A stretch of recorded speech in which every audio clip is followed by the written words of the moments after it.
வணக்கம். தலைப்புச் செய்திகள். காலனித்துவ காலம் முதல் மலேசியாவின் சுதந்திரம் வரையிலான நாட்டின் பயணத்திற்கு சுல்தான் அப்துல் சமத் கட்டடம் ஒரு சாட்சியாக உள்ளது என்று டத்துஸ்ரீ அன்வார் இப்ராஹிம் தெரிவித்தார். நமது சொந்த நாகரிகத்தின் வேர்களை நாம் உறுதியாக பாதுகாக்கும் போதுதான் ஒரு கண்ணியமான நமது நாட்டின் எதிர்காலத்தை கட்டி எழுப்ப முடியும் என்று இன்று பேரரசர் சுல்தான் இப்ராஹிமுடன் கலந்து கொண்ட நிகழ்வில் பிரதமர் குறிப்பிட்டார். நாடு தழுவிய தைப்பூச கொண்டாட்டங்கள் இன்று காவடி ஊர்வலங்கள், பிரார்த்தனை முழக்கங்கள், பாரம்பரிய இசையின் தாளத்துடன் கொண்டாடப்பட்டன. பக்தர்கள் பெரும்பாலும் பாரம்பரிய உடைகளை அணிந்து பக்தி, நல்லிணக்கம், கொண்டாட்டத்தின் சூழலில் முக்கிய கோயில்களில் கூடியிருந்தார்கள்.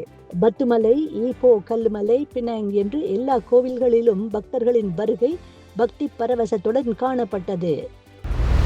கோலாலம்பூர், புத்ராஜயா, லாபுவான் குடிமக்களுக்கு கூட்டாட்சி பிரதேச நாள் வாழ்த்துக்களை தெரிவித்துக் கொண்ட பிரதமர் டத்துஸ்ரீ அன்வார் இப்ராஹிம், ஒரு நாட்டின் வளர்ச்சி என்பது ஒரு கட்டடத்தின் உயரம், உடல் முன்னேற்றம் அல்லது வெறும் நவீனத்துவத்தால் அளவிடப்படுவதில்லை. மாறாக அது மக்களின் வாழ்க்கையையும் நலனையும் தொடுவதில் வேரூன்றியுள்ளது என்று தெரிவித்தார். அரசு சாரா நிறுவனங்கள், தனியார் துறை மற்றும் பிற நிறுவனங்களுக்கிடையேயான நெருக்கமான ஒத்துழைப்பு, மதிப்புகள், ஆன்மீக நல்வாழ்வை அடிப்படையாக கொண்ட ஒரு சமூகத்தை உருவாக்குவதற்கான சிறந்த முன்மாதிரியாகும் என்று துணை பிரதமர் டத்துஸ்ரீ அஹ்மத் ஜாயித் ஹமீடி தெரிவித்தார். தக்வா, சமூக மேம்பாடு என்பது ஒரு தரப்பினரின் பொறுப்பு அல்ல, மாறாக பரஸ்பர ஆதரவின் உணர்வில் கூட்டாக மேற்கொள்ளப்பட வேண்டும் என்று அவர் தெரிவித்தார். மலேசிய அரசாங்கம் சட்டவிரோதமாக எண்ணெயை கொண்டு வந்ததாக சந்தேகிக்கப்படும் 2 எண்ணெய் கப்பல்களை தடுத்து நிறுத்தி உள்ளது. அந்த எண்ணெய் கப்பல்களில் 512 மில்லியன் ரிங்கிட்டுக்கு மேல் மதிப்புள்ள கச்சா எண்ணெய் இருந்ததாக கூறப்படுகிறது. இந்திய அரசின் பட்ஜெட் 2026 நிதியமைச்சர் நிர்மலா சீதாராமன் இன்று வெளியிட்டார். இந்தியாவை ஓர் உலகளாவிய உயிர்காக்கும் மருந்துகளை உற்பத்தி செய்யும் மையமாக மேம்படுத்துவதற்காக அடுத்த 5 ஆண்டுகளில் ரூபாய் 10,000 கோடி ஒதுக்கீட்டில் பயோ ஃபார்மா சக்தி திட்டம் முன்மொழியப்பட்டுள்ளது. யார் அதிகம் கொள்ளையடிப்பது என்பதிலும், வாக்குக்கு யார் அதிகம் காசு கொடுப்பது என்பதிலும் தான் திமுக, அதிமுக இடையே போட்டி என சீமான் விமர்சித்துள்ளார். ஆசிரியர்கள் போராடியதால் சம்பளம் பிடித்துள்ளனர். கேட்காமலேயே பெண்களுக்கு தேர்தலை கருத்தில் கொண்டு பணம் கொடுக்கின்றனர். ஒரு நாட்டின் எதிர்காலம் ஆசிரியர்களை நம்பி உள்ளது. ஆசிரியர்கள் தெருவில் நின்று போராடி கொண்டிருக்கின்றனர். மாணவர்களின் நிலை என்னவாகும்? டாஸ்மாக் பணியாளர்கள் வீதியில் நின்று போராடினால் அரசு வேடிக்கை பார்க்குமா என்ற சீமான் செய்தியாளர்களிடம் கேள்வி எழுப்பினார்.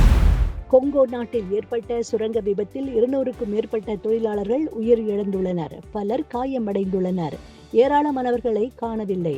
ஆப்பிரிக்க கண்டத்தின் மத்திய பகுதியில் உள்ள கொங்கோ நாட்டில் சுமார் 30 ஆண்டுகளுக்கும் மேலாக உள்நாட்டு போர் நீடித்து வருகின்றது. சுமார் 120க்கும் மேற்பட்ட கிளர்ச்சி குழுக்கள் கொங்கோவின் பல்வேறு பகுதிகளை தங்கள் கட்டுப்பாட்டின் கீழ் வைத்துள்ளன. அமெரிக்க அரசாங்கத்தின் முக்கால்வாசி செயல்பாடுகள் முடங்கியுள்ளன. இந்த நிதியாண்டுக்கான வரவு செலவு திட்டம் குறித்து இணக்கம் ஏற்படாததால் நள்ளிரவுக்கு பின்னர் அவை முடங்கின. அண்மையில் 37 வயது ஆடவர் மினபாலிஸ் நகரில் அதிகாரிகளால் சுட்டுக் கொல்லப்பட்டார். அந்த நகரில் இம்மாதம் மட்டும் குடிநுழைவு அதிகாரிகள் 2 சுட்டுக் கொன்றனர். சம்பவங்களின் தாக்கம் மக்களவையில் எதிரொலித்தது. இந்தியாவில் அதானி கிரீன் எனர்ஜி நிறுவனம் மின் கொள்முதல் ஒப்பந்தம் பெற அதிகாரிகளுக்கு லஞ்சம் கொடுத்ததாகவும், இது குறித்து அமெரிக்க முதலீட்டாளர்களுக்கு தவறான தகவல் கொடுத்ததாகவும் அமெரிக்க பங்கு பரிவர்த்தனை வாரியம் கடந்த 2024ஆம் ஆண்டு நவம்பரில் மோசடி வழக்கு பதிவு செய்தது.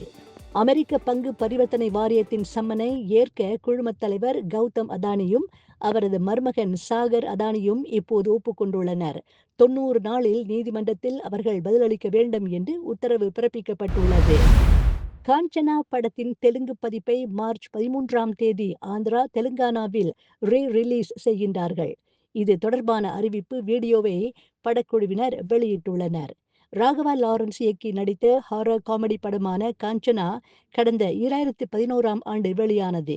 இதில் லட்சுமி ராய், சரத்குமார், கோவை சரளா, ஸ்ரீமன் மற்றும் பலர் நடித்திருந்தனர்.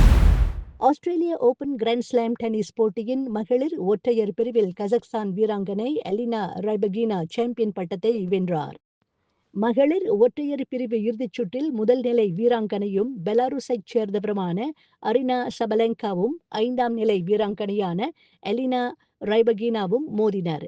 இதில் எலினா ரைபகினா 6-4, 4-6, 6-4 என்ற செட் கணக்கில் அரினா சபலென்காவை வீழ்த்தி ஆஸ்திரேலிய ஓபன் பட்டத்தை வென்றார்.